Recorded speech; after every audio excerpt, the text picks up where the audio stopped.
I can't take much more of these quarterfinals. Oh my goodness me! Do you know what? I have a newfound understanding for how you must have felt yesterday if you were Welsh, Argentinian, New Zealander or Irish, because the tension is ridiculous. Are these quarterfinals not living up to the billing? We said that they were too close to call in all 4 cases. Lopsided nature of a draw has made that the case, but oh my goodness me, on a knife edge.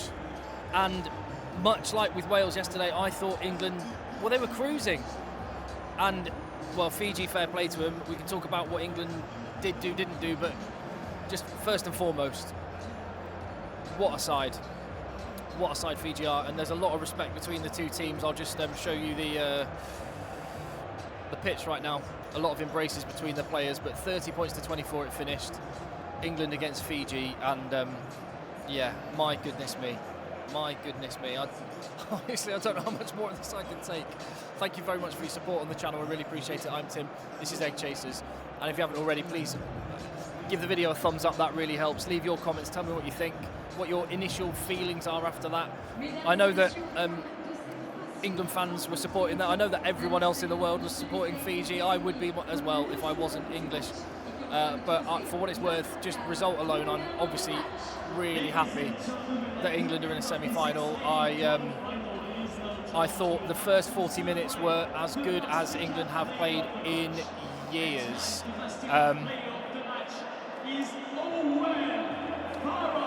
Owen Farrell just announced as the player of the match here in the stadium.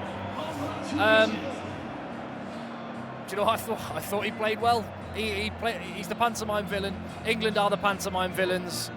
I think they embrace that. They embrace the fact that no one wants them to do well. That's okay. This is all part of the theatre of it.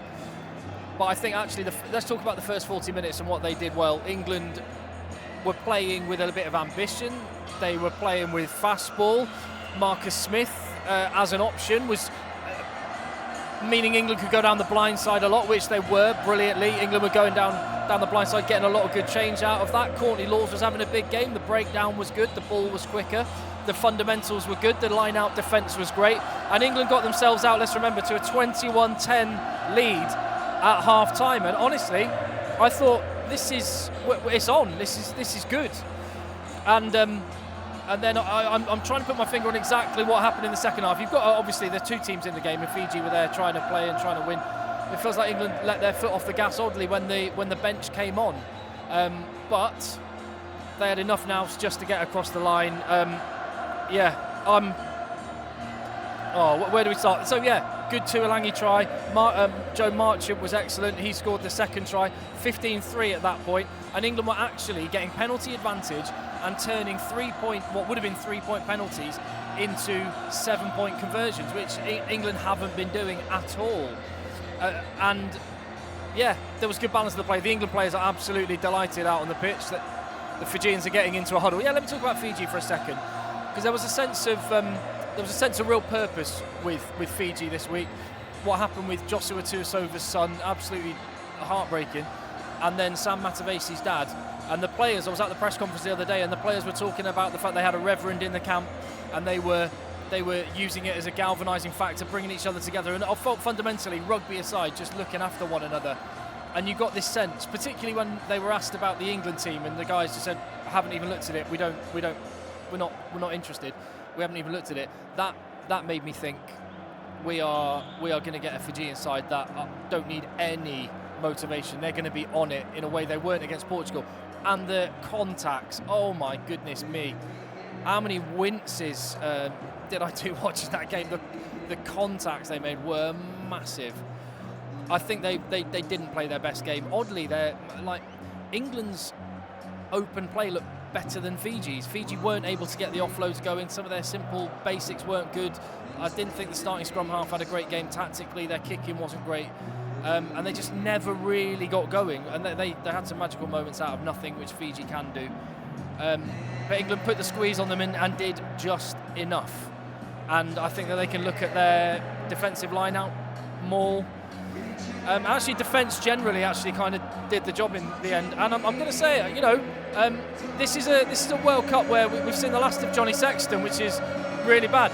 that could have been the last time we see Owen Farrell in an England shirt had they lost today. And the advantage of a player like him, and George Ford would have done the same job, but a 10 that can see out a game is worth their weight in gold. And I almost think Owen Farrell, Dan Biggar, Johnny Sexton are cut from the same cloth. They may as well be the same 10. And I actually thought Owen Farrell had a good game again. Didn't really see what happened at the end. Owen Farrell was claiming he was trying to make a legal tackle, but it did look like a deliberate knock-on that could really have bitten England in the backside. What else would I like to say at this point? The stadium was emptied incredibly quickly. There were some empty seats. I'd say it was about half and half. There were England fans and then neutrals who were all supporting Fiji, obviously. And it got the atmosphere really. It was like comfortingly quiet towards the end of the first half and the start of the second half. I was thinking this is a good sign because England have quietened down the neutrals, but it reached some fever pitch. And now we were hearing this song. Bill Mata was great for Fiji. They had some big performances, but they just did not have enough, and they didn't put the best foot forward. They didn't play as well as they did in the first couple of games. But again, I'm going to come back and credit the performances of Ben Earl, who's been England's best player this World Cup, Courtney Lawes, who's been massive, Maro Itoje, who's been not where you expect Maro Itoje to be, but he was there today. And they're going to have to be a lot better than that. But the first 40 minutes, I thought, was a blueprint for England, something they can build on. They need to turn that into 60, 80 minutes, no question, but that first 40 was something that I can get on board with as an England fan. It had a bit of ambition, it had a bit of nous, it looked good.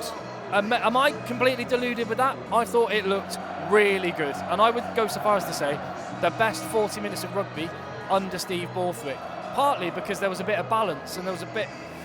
And I think the Marcus Smith experiment, and it was an experiment because his only previous start was against Chile. He started today, and I thought the way England were able to use the blind side really effectively because Smith was there. He made a couple of unwise calls, got smashed. They tried to rough him up, but in a weird way, Marcus Smith took one for the team there because Fiji targeted him, tried to rough him up as you would expect, and that opened up space for other people. And I think without Smith playing the role he did for the team today, you don't get Marchant and Tuolangi looking as good as they did. So, do you know what? I guess with my England fan hat on right now, I'm delighted they're in the semi-finals. If I take it off and think more broadly, is the draw is so cruel, isn't it? The draw is so cruel because Ireland not being in a World Cup semi-final and England being in a World Cup semi-final. I mean, it's bonkers, isn't it? But it has meant this weekend of rugby is incredible. Actually, I'm just going to show you this. Fiji are in a big huddle, hands all into the middle together, bit of a prayer, and they have been a joy, an absolute joy. And it was a fairy tale that, well, didn't have an ending for them, but they have more than played their part in this World Cup. But once again, their journey's ended at the quarter-final stage. And once again, England, how many World Cups have we seen it? Not playing well and managing to get themselves to the Final Four and playing against France or South Africa. So, yeah, England have earned the right to be steamrolled by France or South Africa. England have set a new bar. It's still a relatively low bar compared to where they have been in years gone by and where they need to be for next weekend, but they've set a bar and it's something to build on. And I'm going to get out there with the fans and see what they have to say, see if they're as positive as me.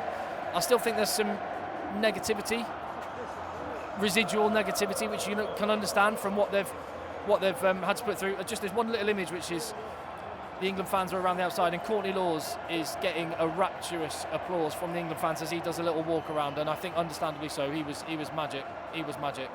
So they live to fight another day, and thank you very much. I'm going to get out there with the fans. I appreciate your support on the channel, and I'll be back with more content soon.